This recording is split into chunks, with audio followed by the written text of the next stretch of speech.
বন্ধুরা, আজ আমাদের পাড়ায় আনন্দের বন্যা।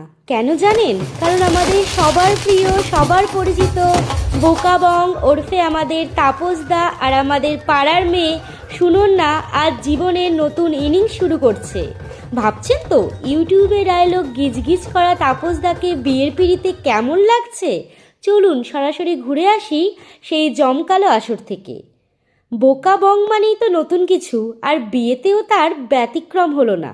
রথে চড়ে তাপসদার সেই রাজকীয় এন্ট্রি, এমন রাজকীয় এন্ট্রি বোধহয় শুধু তাপসদার পক্ষেই সম্ভব। পাড়ার ছোট বড় সবাই তখন হাঁ করে তাকিয়ে, আর তাপসদা সেই চেনা হাসিতে যেন বিশ্ব জয় করে ফেলেছে।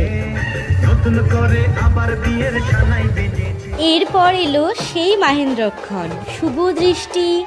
বর কনেকে দুই পক্ষের লোক পিড়িতে করে উঁচুতে উঠিয়ে মালা বদল করিয়েছিল। সেই শুভক্ষণ তোমাদের সাথে একটু শেয়ার করলাম।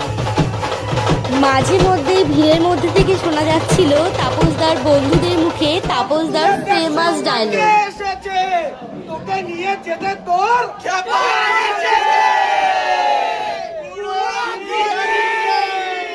বন্ধুরা তো ছাড়ার পাত্র নয়। পুরো মণ্ডপ যেন বোকাবংয়ের সিগনেচার ডায়লগে গিজ গিজ করছিল। মনে হচ্ছিল না কোনো বিয়ে বাড়ি, মনে হচ্ছিল বড় কোনো ইউটিউব ফ্যান মিট চলছে। সুনন্যাও কিন্তু কম নয়, মিষ্টি হাসিতে সে সব সামলাচ্ছিল দারুণভাবে। মজার রাত কাটিয়ে সকাল হতেই পরিবেশটা একটু গম্ভীর কিন্তু স্নিগ্ধ হয়ে উঠল। বাসি বিয়ের সেই নিয়ম কানুন, আর সবশেষে সেই বিশেষ মুহূর্ত, সিঁদুর দান। আমাদের সুনন্যার কপালে সিঁদুর পরিয়ে তাপসদা ওকে আজীবনের মতো নিজের করে নিল। কড়ি খেলা থেকে শুরু করে ছোট ছোট সব আচার অনুষ্ঠানে ফুটে উঠেছিল নতুন এক শুরু।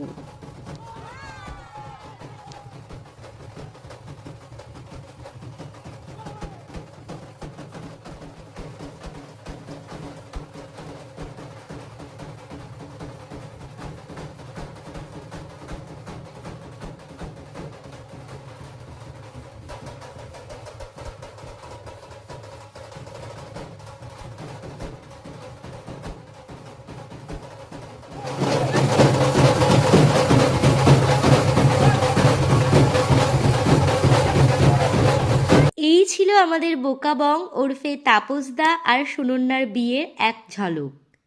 নতুন দম্পতির জন্য অনেক অনেক ভালোবাসা আর শুভকামনা রইল। ভিডিওটা ভালো লাগলে লাইক করে দিও, আর কমেন্টে জানাও তাপসদার রথে চড়ে এন্ট্রিটা তোমাদের কেমন লাগলো। চলো আজ আসছি, দেখা হবে পরের ব্লগে।